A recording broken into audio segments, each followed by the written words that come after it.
السلام علیکم ورحمۃ اللہ وبرکاتہ مغفرہ رمضان المبارک کی بابرکت اور رحمتوں والی فضائیں اور مہینہ آپ تمام کو میری جانب سے بہت بہت مبارک ہو۔ آج کچھ اہم سوالوں کے ساتھ متعلق سوالوں کے ساتھ جو انسانی ذہن کی غلط فہمیوں کے باعث جو ہے وہ بنے ہوئے ہیں، جس میں وہ روزہ رکھ دیتے ہیں، روزہ توڑ لیتے ہیں، اس کے بارے میں کچھ چند سوالات آپ کی نظر پیش کرتے ہیں۔ اللہ کریم مجھے اور آپ کو علم دین کی سمجھ اور بوجھ عطا فرمائے، آمین یا رب العالمین۔ پہلا سوال ہے، کیا سگریٹ کے دھوئیں سے روزہ ٹوٹ جاتا ہے؟ اگر اس فضا میں اس کا دھواں جو ہے وہ پھیلا ہوا ہے اور وہ آپ کی ناک سے چڑھ گیا ہے تو آپ کا روزہ نہیں ٹوٹے گا، البتہ جان بوجھ کر آپ نے یا ارادتاً آپ نے کوئی دھواں سگریٹ کا یا اگر بتی کا پھیلایا تو اس سے روزہ آپ کا جاتا رہے گا، روزہ ٹوٹ جائے گا۔ دوسرا سوال ہے، کان میں ڈراپ ڈالنے سے روزہ ٹوٹ جاتا ہے؟ تو کان میں ڈراپ ڈالنے سے روزہ نہیں ٹوٹتا۔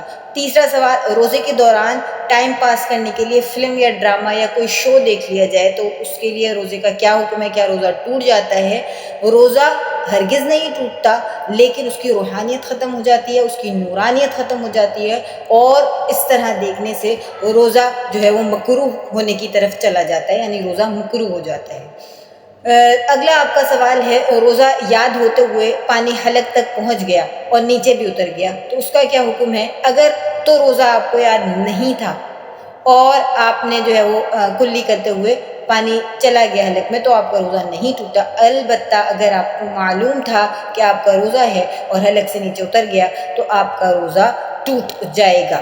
روزے کی حالت میں بہت اہم سوال، روزے کی حالت میں آنسو کا حلق تک اتر جانا یا آنسو کا جو ہے وہ منہ تک چلے جانا، کیا اس سے روزہ ٹوٹ جاتا ہے؟ اگر تو ایک یا دو قطرے ہیں تو اس صورت میں تو روزہ آپ کا جو ہے وہ نہیں جائے گا، لیکن اگر دو تین قطروں سے زیادہ ہیں اور ان کا ذائقہ آپ کی زبان تک ہوتے ہوئے حلق تک چلا جا رہا ہے تو ایسی صورت میں آپ کا روزہ ٹوٹ جائے گا۔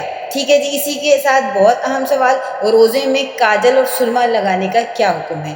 تو روزے میں کاجل لگانے کے لیے تھوڑی احتیاط برتیے، لیکن سرما لگانے کا حدیث شریف سے ثابت ہے، اگرچہ اس کا ذائقہ بھی آپ کو حلق میں محسوس ہو رہا ہے تو بھی آپ کا روزہ نہیں ٹوٹے گا۔ سرما جو ہے وہ حدیث شریف سے ثابت ہے، آپ سرما لگا سکتے ہیں، چاہے آپ کو اس کا ذائقہ بھی محسوس ہو جائے لیکن آپ کا روزہ نہیں ٹوٹے گا۔ اگلا سوال ہے، کیا نیبیولائز مشین یا نیبیولائز یوز کر سکتے ہیں؟ کیا ہم جو ہے وہ نیبیولائز کے ساتھ اسٹیم جو لیتے ہیں نزلے اور زکام کی صورت میں اسٹیم لے سکتے ہیں روزے کی حالت میں؟ تو اسٹیم لینے سے، نیبیولائز کرنے سے، دونوں صورتوں سے روزہ جو ہے وہ آپ کا ٹوٹ جائے گا۔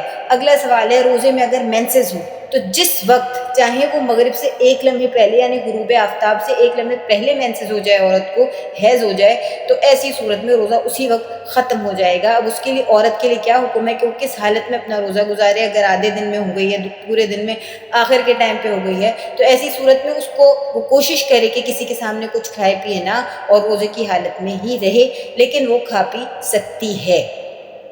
اس کے ساتھ ساتھ ہمارا اگلا سوال آج کی نشست میں یہ ہے کہ آنکھوں میں لینس لگانے سے روزہ ٹوٹ جاتا ہے؟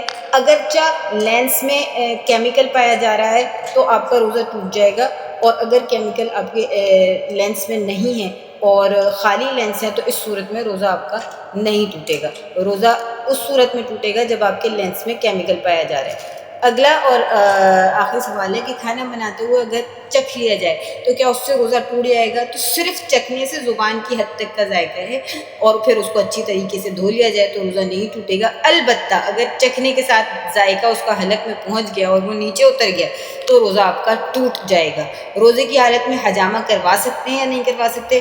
اگرچہ روزے کی حالت میں حجامہ کروایا جا سکتا ہے، لیکن اگر کمزوری کا تعلق ہے کہ کمزور ہو جائیں گے تو اس صورت میں روزے میں حجامہ کروانا مکروہ ہے۔ امید ہے آپ کو یہ چند اہم سوالات جو ہے وہ سمجھ میں آئے ہوں اور آپ کی معلومات میں اضافہ ہوا ہو۔ اللہ کریم مجھے اور آپ کو رمضان المبارک کی ساعتیں اور رحمتیں اور برکتیں لوٹنے کی توفیق عطا فرمائے۔ اگلی نشست میں ضرور حاضر ہوتے ہیں کچھ اور اہم سوالوں کے ساتھ، تب تک کے لیے مجھے اجازت دیجیے، اور خصوصاً بالخصوص ہر روز سحر و افطار میں اپنی دعا میں فلسطین کے مظلوموں کو، غزہ کے مظلوموں کو یاد رکھیے۔ السلام علیکم ورحمۃ اللہ۔